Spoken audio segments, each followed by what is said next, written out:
Hello, everybody, and welcome back to Trekyards. He is the valiant Commander Calkins, looking all prim and proper. He is Captain Foley, heroically taking us into the unknown, wearing a Trekyards shirt. So it's still showing the flag. He's showing the fleet flag. I'm showing the ship flag. There you go, Stuart. Today, though, we are reviewing the season finale of Picard season 2. Did they stick the landing? Spoiler filled. Tune in for the other reviews, as you guys know, of Stranger World, spoiler free, and the detailed review, as well as other subs content. Don't worry, you're going to get that. But Stuart, I really want to know, what do you think? Spoiler filled. Episode 10. 100% stuck the landing. This would have been an awesome three-part episode, or three-part episodes. It would have been great. Cut out a lot of that middle stuff, make the middle episode kind of dour, but have the, it would have, they should have condensed it down. And I think it really hit home pretty much on all bases. Felt a little rushed in a lot of spots, but that's because, like I said, this should have been a three-parter. They should have focused on other stuff a little bit more. Overall, extremely happy, and they left the door open for something big coming in season 3. There's one disappointment, obviously, and that was the Rios situation. But, I mean, kind of saw it coming, even though I didn't want to admit it at times. Yeah, one really great surprise and another surprise that's not really, So my thoughts are, I liked it overall, but as with all these things, when you get to the end, you can build the pace up. But it still suffers from the remnants of the season's problems, you're 18 minutes in and they solve the entire Sung storyline extremely easily and with seemingly, like, it just has no weight really, and then Renee leaves and like, okay, that's the end of that subplot, I guess, moving on. And it's like, that was the build up of 7 episodes and it didn't feel like a successful payoff. But the thing is, neither of us really cared, and it wasn't about that, so it felt as minuscule as the season gave it, really. So it was an odd thing, but I'm like, okay, there's more time in the episode, great. I was like excited because like that's done. They had to do this simple way as possible to get to that point.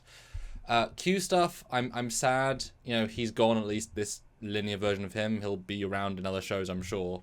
Sad, although it was nice, and for the big reveal just to be because he, likes him a lot is nice. It's nice and gentle. I did go back and rewatch, because I saw it slightly earlier than you, all of the earlier scenes with Q, and he's definitely more aggressive than the later scene would imply. He doesn't need to be that antagonistic to be this ending. There's a slight disconnect in vibe, but they're clearly trying to show that they're trying to red herring you into something, and then they say, nah, it was this instead. So that was a bit disconnected, a little bit, anyway. But Picard's definitely on points. Picard, I was right about a lot of things. Rios, I was right, but I mean, I feel like it was their Tyler Vock of the season. It really was. It was, that's what's going to happen. And it was nice enough. It does kind of feel like they definitely removing the characters from this season to not be as burdened in season 3. And then Eleanor comes back. And then when we get to the Stargazer stuff, I get really excited again. Like instantly, I'm like, okay, what are we going to do? I was right. They put him in right before the destruction, which means the previous timeline got erased because that's their logic. So, but there are still timeline remnants, which breaks their logic. So we were right, they kind of played both time travel logics at the same time and ignored neither and both. So it's a bit trying to get your head around how the ending works. It's a bit... Luckily, though, Raffi and Seven don't say anything that makes us think they remember their past. They keep that extremely vague. They don't say anything. They could easily just be, I'm on the Stargazer all of a sudden, that's weird, moving on. Elnor seems to know, but he was dead, so maybe there's some other... So there's a bit of which way. But I just love the softness of the tone. As soon as we know the Borg Queen's not the villain, it becomes this wonderful, like, let's save the quadrant story for like 6 minutes, and that's more exciting than most of the rest of the season. And that was great, and it was lovely to see this new Borg, alternate universe Borg, be all like friendly and great, even though also, again, I rewatched the earliest sequence, and it's like, take off the mask! Take it off instantly, they won't shoot you! So, it was a, again, red herring. They wrote the first episode wanting you to think one thing, and then they sort of ignore that vibe. So but it was fun to see, and certainly the CG was beautiful, was really nice. The ships looked great, and then we had like a very epilogue style last 7 minutes, which was nice enough. Kind of expected Laris and Picard to kiss at the end. They didn't. Again, I guess they're kind of leaving it for season 3 how they felt. it's like 2 different episodes. It kind of finishes off the weak arc, gives you back to the strong arc, but because it's sort of reliant on previous stuff that's now erased, it's kind of a bit. Well, the Laris and Picard thing, it's how season 3 is going to start. It's going to be their wedding. The whole cruise. Oh, wow. The crew is going to be back together. That's bold. And then something's going to happen. So yeah, I think that's I'm calling that now. Wedding is bold, but I'm not going to say you're wrong. It's interesting. Yeah. Huh. That was very satisfying for sure. The Q stuff, yeah, I agree. He did not have to be so antagonistic, but we know that that's kind of the QMO to seem like he's being a little bit dangerous when it's not really his intention. But yeah, it really played really wrong in this season for me. But I did really like the Q stuff at the end. It was very touching and. Well, they wanted a Data Mark II. Yeah. Honestly, and so season 3, Guinan might die. Like they feel like they're going to kill a character each year just for the sake of. I get to be the one that killed off Q in 2401. So I was sad that he died per se, but he did say I'll see you out there, implying that maybe after Picard dies or something. But one thing that I liked was the whole who's Elnor, and then when Rios decides not to go, he's like, well, that might give me extra powers, so we might get a little surprise. Oh, that's why. I was wondering. I thought it was just the kindness that gave him extra energy. Okay, that's why. Okay. Yeah, it was because there was one less person to transport back. So yeah, I thought that was really well done actually, and a nice little surprise for sure. So, although it felt a bit again, the episode felt cheap again. That was filmed the exact same clearing they filmed the end of the last episode, which they clearly just filmed at the same time. And it's like they didn't even move the camera basically.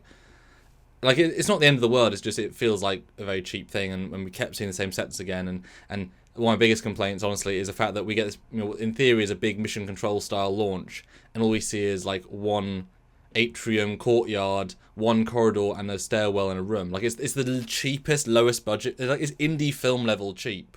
Literally, it's Picard not Laris in a little corner, which is a lovely little scene, but it feels the cheap. Like they spent thousands of dollars on not tens of thousands or hundreds as a scene would require. Yeah, I thought that was odd how cheap that was. That's the one thing that they glazed over really quickly. Really it's quick. Like the whole Talon and Renee thing was nice, but then all of a sudden it's like Soon does his thing. Well, the drawings get taken out right away, which was fine, which was good. I was glad. I saw them on the launch tracks. I'm like, just rip them off and smash them. But it'll explode. Okay, fine. They covered their bases there. That taken out really quick was nice, but then it's like all of a sudden it's launching. I don't know if you ever watch any SpaceX launches or anything, but they usually sit in that thing for like hours. So that was odd. She says like 50 minutes until launch, and then it's clearly been like 12 minutes. Yeah. Like they usually go up to the capsule. They're in there for like 2 or 3 hours. They check the weather. They make sure everything's fine. So they notice explosions half a mile away in the sky that might be dangerous. They would detect. But it was cheap and simple. Moving on, that was kind of what it was. But it was a nice death for Laris, and I'm really glad that Picard didn't say, "But Laris, not Laris, but Talon, I found myself attracted to you so much in the past." I'm glad they didn't go that way. They stayed professional, because that would have been very confusing then for the later scene with Laris. So I thought that was good, and the eye makeup the contact lens were really good of her. That was nice. That was a very gentle way of dying. I love how she says Renee's eyes are so pretty, and I'm like, yeah, yours aren't, because it's like a close up of her face as she says that. Yeah, summary of the season. It was just not overly well done, but it wasn't about that season. That's the thing. All this is, it's almost a MacGuffin plot. Just the whole point of the season, as now expressed by Q, is just to make Picard realize he can love to get over his trauma. Why didn't he just do a tapestry and do a fake version of reality and show him? Why would he have to send him to an alternate universe and change time and have Picard go back in time and have people get killed and have people die? And like, you did tapestry for a reason. You can do it without causing real realities. It seems so unnecessary. It would have been better if it was all saying it was all just a fake reality, John Luke. You just didn't know it. That would have been a stronger reveal, I think. It almost feels to me like with what Q said in a prior episode was like, there's lots of ways to go back in time. He went back in time. I think Q's idea was to send him to the Confederation timeline and have him learn a lesson there, and then just transport them back, which might have been easier on his powers, maybe. I don't know. Because I wish that had been explained, because this overrides anything that happened in the timeline. That gets erased based on the time travel logic. So they never went back in time because they never did go back in time. because Q sent them back. Yeah, he's Q sent back in time. So, but Q is the one that moved them between realities. So there's this Q logic powers, not time travel. So we kind of fun if he did say, I thought you were gonna do soul searching in this time. I wish he would have. That would have made more sense. Like, you had to make me go back in time. I didn't have a lot of powers left, and now I can't. And he was saving it for that send them home thing, and it's just like, why'd you do that? Why'd you go back in time, John Luke? Well, and not just that, but my plan was simply just all my plan was just be simply the Doctor for 10 minutes. That was all I had to do to change. This universe was like, I was going to erase it anyway. Who cares? Like, it was a fake reality. But then I had to go back again, and because maybe there's two of me, it ruined my powers a bit. Because there would be that does make sense. How it's two of them. That would be very logical. He has to interfere again just to stop Picard. But then, there was some weird lines of logic there. But it was a nice scene. It was a nice moment, and the hug was lovely. Flash were back before the event. Really good to see Stargazer again. It's intriguing that none of the characters are then there, so both the timeline gets erased, but also Rios and Jurati aren't there. Yeah, the one crewman's like, where's Captain Rios? But, no one says, where's Jurati, though? I'm just saying, because she was there at the Stargazer. And also, Raffi found a way to get from the Excelsior to the Stargazer with the damage to the fleet going on, so maybe she came back abandoning her own ship. Maybe she came back aboard the Stargazer, though, honestly, in all fairness. I assume Q snapped her there, because he can move people between bodies anyway, but it's like, Raffi, it's your ship. Like, go to your Stargazer. Like, don't, I mean, go to the Excelsior, don't be here. You're not useful here, no offense, go over there. Yeah, I mean, the one thing that really got me was the appearance of Wesley Crusher, still being a Traveler, and learning that the Travelers set up the Watchers, and they were the ones that probably abducted the people from Earth, like Gary Seven's ancestors thousands of years ago. Love that. And Corey becoming a Watcher, I guess. Well, a Traveler. Well, yeah. And why'd they beam out, though? It almost felt like they had a starship there instead of being a Traveler and doing the Traveler fade thing, you know? But that was a nice reveal to see him show up. It's like, yes! I kind of like that. So I got... My thumbnail for my video clip had that scene. Are you kidding? So that spoiled to me, and I was like, oh, was that really him, or was that Rios been a weird... So I was a bit annoyed by that. So I saw that coming. I did not. Complete accident. I'm not going to blame anyone except the universe. But yeah, I mean, that was certainly nice, and obviously Will's been able to keep that quiet for a long time, and then obviously he had to react about season 3, even though he was in season 2. I'm assuming that is a pure plot hole remedy moment, because Corey is irrelevant entirely. So let's just take her out of the equation entirely, so there's no questions, because she would... All of these things dripples. So let's just move... Oh, let's just bring in Wesley, because I'm Terry and I want to write in Wesley, and I can do that, and it's fine. Doesn't break anything, doesn't change anything. I'm assuming, because I can't imagine she'll be back in the next episode, or the next season, as this role. I have zero reason to think a genetically made human, there's nothing special about her beyond that. Which I'm fine with. I'm complete Wesley, Wesley plot hole finishing cameo, you sure? Actually, I could probably see her showing up at the end of season 3 to help them with the big bad moment at the end. All of a sudden, it's like, hey, look, we didn't forget about you. Here you are. well, the Watchers don't have time travel in theory, but that's one. The Watchers don't have time travel, but the Travelers do, because they don't exist linearly.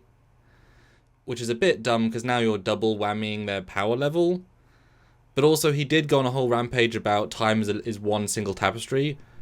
Which they freeze time in that one episode with the Native American tribe. He actually stops time and walks through it, or whatever. So, but he went on to about time is one tapestry, and yet, and they're the ones fixing it. But it's like, there are time cops, but you didn't fight the Temporal Cold War. I don't think if you were, it seemed weird to create another timeline monitoring group that clearly is failing the entire time, and we have our own versions of this. It would have been cool to have Duquesne with him, and that's where they beamed up to the relativity. And they just helped or Daniels.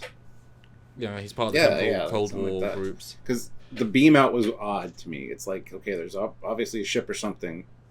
Well, it was the exact effect except a color change from the Starfleet one. Yeah, it was. I expect them just to phase out in white like light, because that's what the travelers. They just have power. They're inorganic life beings. They're special, right? So yeah, that was weird. That might be a setup for season 3, but I hope it isn't, because like I say, them being time travel agents, sort of, there's other time travel agents, but their timeline different to the relativity timeline of like correcting. But now, why aren't they fixing problems like Endgame? You create another problem, because travel's always just, we travel, it's interesting. Watch is what we watch, it's interesting. So I don't know why that was necessary, really. Like, it was fun, but it was like, and if their entire job was to fix this, they didn't fix it. Why didn't Wesley come in and stop Q in, you know what I mean? Like, it's he also failed his job. All he did was picked up the pieces. So it seemed an odd thing to say. He should have been about multiverses and, like, you know, there are branches to this tree, and we have now brought back onto the main branch. So I thought it was yeah. Well, they don't really interfere, and the thing is, Corey really doesn't have a birth certificate. She never really existed. So to clean that up. Now the problem I have with that, Rios also doesn't have a birth certificate or any ID, and it's not like he has talent around to create them fake ones at this point. So how do you just randomly show up and actually have a life? Like, you need identification. They're also in France. Exactly. How's he getting across the border? He's not an American citizen. You got to fly back. You don't have a passport. He's not getting to the US. Teresa doesn't have any documentation of how she got there. Where's her passport? Yeah. There's no incoming flight. There's no passport registration. There's nothing. So how are you going to get home? I mean, Soong, I kind of bought it a little bit. Soong's kind of a powerful person. He could have got a private jet. He could have hired somebody. Yeah, and he got back really quick, by the way. Too quick. Yeah, exactly. You can't go that quick. It's just not possible. That's another problem I had with it, but it's a minor thing. Like, I was hoping he was controlling the drones from the air. I thought that would be a lovely plot. Like, he's not in his office. That'd be silly. He's just Cape Canaveral, basically. It's like, okay, fine. Yeah, the Rios thing was tricky, because I liked what he's doing, but him, by being there, is changing time at every step. Every person he saves was not meant to be saved. So, talk about the opposite of butterflies, or the literal butterflies. He's literally just, you know, altering time as he goes without care or concern. I guess he skipped Temple Prime Directive at the Academy. He's literally breaking that every second of every day. Because normally you'd say, I was assuming they would lead insignificant lives in an island. That's how you play that. You don't start a relief foundation to save people, because now you've just saved the Hitler Mark III that was going to take over the universe. Like, that's a problem. But they kind of play both tricks of, well, it was always going to happen because Guinan's got a picture, but it didn't happen because Guinan didn't know him from back then. So clearly, it overrode the timeline. So there's I wish Guinan would have said, there's just fragments indicating that it was. Oh yeah, why didn't she throw up? Because now Picard's been time traveling, messing with time again. That should have been a thing. No, but I wish you would have said there's fragments and certain memories of Rios, but, you know, since it's interdimensional or whatever, I don't really have a clear picture. But because it is yes, an Enterprise in a sense, because he is now Tasha from an alternate timeline. He was sent back to then. Now the Shield will remember him once things, I guess, reset a bit, but she didn't know him originally in that version. So I wish there was more made of that, you know. And it means that Guinan met him again, but didn't mention it in TNG, but that didn't happen before this, so it never happened, but then did happen. I don't know. That got erased. Whatever. Now, do you think friendly Borg are going to be a thing now? Yep. I don't know how it's going to fit in necessarily, and Jurati looks really weird as a Borg queen, just for the record. Yeah. But I did love that she said Mister, because I was waiting for her to say that, and finally she did, and it's like, yes, good job, guys. Yeah, a good in between. You know, obviously evolve differently. I mean, once you've got all of the knowledge of a Confederation 2401 technology with a ship, you're then evolving again in 400 years. I mean, of course, this Borg is massively advanced. I mean, they jump-started everything. Though they didn't imply it was, you know, their Borg. It's just they made a new sect which did its own thing for a bit, didn't make any ripples, really, before I tried not to. And then Transwarp opened a time portal. They did say that at the start. It was a time and dimension portal, so they came out of their reality to this one and then said, hi. Hello. Can I save you all? Which is such a nice reveal. I do like that a lot, how it shifts into being this really nice positive end. Which is not what you think. But she doesn't act like a Borg. It doesn't look like a Borg queen, really. Let's be honest. But looks like a super evolved alternate queen. But also, it's a Confederation queen. It's not even our reality. It's a, like I said, it's yes, Enterprise. It's hard. It's that Tasha Yar who then made Sealer. This is a Sealer. This is a remnant of that, but not. Oi. But now they're just turned into glorified gatekeepers. Yeah. I also noted that they changed the scale of the Borg ship between this episodes, because you can very clearly see the size of it from the side, and it's not as big as the Dave Blass revealed, which was like 7 kilometers long. It was huge, and it's not. It's a really decent size. It's just a normal big ship. So I liked that. It wasn't this dwarfed thing. It was pretty big.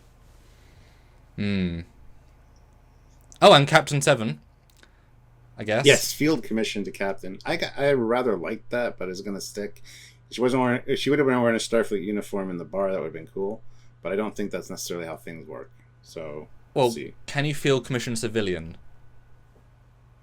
As an admiral, sure, why not? Yeah, I think you have to be in Starfleet to commission yourself. I mean, I think she'd have a special dispensation for the amount of time she spent on Voyager, though. Oh no, I agree with you, but they've already said she was not allowed in Starfleet, and I get maybe Admiral Picard now has enough weight to 15 years later say, no, she is. Today. So I definitely hope that she takes over that role, because we don't want 7 Ranger, we want 7 Starfleet. That would be lovely. So if she's in full uniform next season, Stargazer, I mean, if that's the hero ship of next season, which we know it is, 7 as captain, that's a really powerful thing. That's a really strong way of keeping her in the mainstay in the show. Because Lesserina's gone. How pissed would Raffi be, though? Raffi's been actually in Starfleet. She's a commander. I can see. Yeah. Well, Raffi said she would try to pull strings for her anyway to get her in. But I can see. Being captain, though. I can see 7 being captain, Raffi being her commander, and Eleanor being reassigned to the Stargazer instead of being on the Excelsior. Possibly. So they got 3 of them together there. And then Picard's the acting fleet commander. Yeah, it's definitely within the realm of possibilities. So. Yeah, for sure. I think that's logical. Or maybe Raffi will be captain next season, and 7 will be her commander. I don't know. I don't know how that would work. Oh, they're speaking of, though, Raffi and 7 kiss. Yeah, and it's fine. Yeah, they earned it over a season. They jumped the shark in the last season. They said no, we're going to put on the brakes, re-earn it. It's like, yeah, it's nice. It's very little's played of it, which is nice. Mm-hmm. Yeah, I thought it was well done actually. By that time, at that time, they had resigned themselves to being stuck in the past, though. So I wish they had. I really wish they had, and we just cut to the Stargazer, and there's like a secret message in the Starfleet database saying, "Picard, this is me from 200 years ago. I was stuck. Do this instead." I kind of wish that was how they played it. They had to live out their lives, and then, oh yeah, the thing that's going to destroy this part of the quadrant is actually a transport conduit from somewhere else, but not Borg. Which is just one of the puzzle pieces in this grand threat. So it could be the tentacle creatures from season 1. That was my assumption in general, but they had a red death vortex, and it was instant, and it wasn't transwarp. So this being but they do explicitly not say Borg transwarp or anything to do with that, so it's clearly a different transwarp. It's just someone used transwarp, and it's blue, not green. So I assume it's someone new. But big old space hole. Like, if that's the size to make a ship, I mean, that's going to be a huge thing that comes through. And it means we are going to see Jurati Queen again, just in a small way, I assume. As one of, like, the allies that you... I can't remember what show it was, but they, like, make allies, and at the end they all come together and fight. That's kind of, like, the thing. And Mandalorian. Yeah, it's like... And we all came together to fight. This will be... And we've got a Borg Queen who's back. And did you watch to the end? Like, because there's, like, they pan up to the nebula or whatever, and you see a shooting star, and then right before it ends, there's, like, a warp effect right in the middle of it, so it's like, yeah, something did something. Yep. So I don't know. I'm looking forward to season 3 now, though. I think I'm calling it now. It's still a year out for season 3, but I think it's going to start with Picard and Larissa's wedding, and all the TNG crew is there, and that's why they're all assembled together for the beginning of season 3. Yeah, we did joke at that with another person's wedding. I can't remember whose wedding, but something similar. But they still haven't earned the relationship with him and Laris, and after all the legacy of Trek, he marries a random Romulan. Like, it doesn't feel as earned as it should be. I'd rather that be his first new girlfriend in 30 years and he marries Beverly still. I'd still rather that, because it feels like it's been earned over decades, even though he ignored her for years. Yeah, there's going to be a time jump between seasons for sure, I think. Well, it allows you to get 7 in Starfleet, finalize Elnor to be commissioned. It allows, the puzzle pieces to be moved back. But we did clearly push forward. They erased the fake timeline, they erased the Confederation timeline, they moved on from Borg Queen, they moved on from Rios, they moved on from the Les Arena, which means hopefully they destroy that set and put something else in its place, another ship. So it does feel like a bit of a weirdly neat bow for a season that meandered so massively. And it's just sad because they really should have made this the last 2-parter and at least, like I say, cut one from the middle. Give the launch some meat and then give the end some more meat.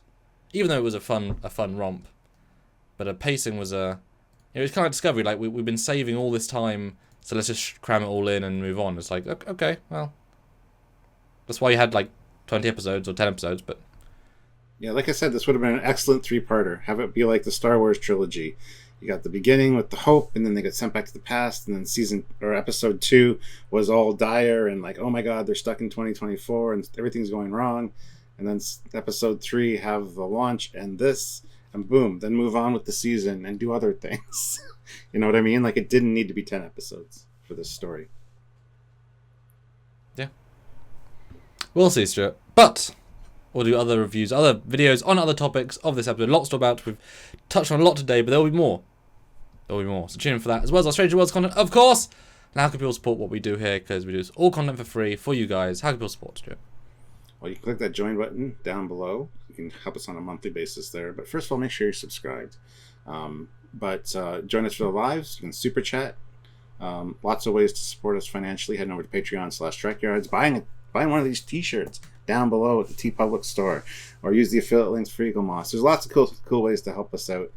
But there's also free ways as well. And how is that, Samuel? Well, subscribing, liking, commenting, voting up, sharing, more commenting, and join the lives. All those things help the algorithm. All of them help us to make more content. All of them are free, so any of which are appreciated. All of which are appreciated if you can. Just tune in and say hi to the lives. That's right. So, until next time, he is Commander Cockings. He's Captain Foley. Doesn't even need pips. He's that famous. Yeah. We are Team Trekyards, and we love you guys. We'll see you soon. Bye, guys.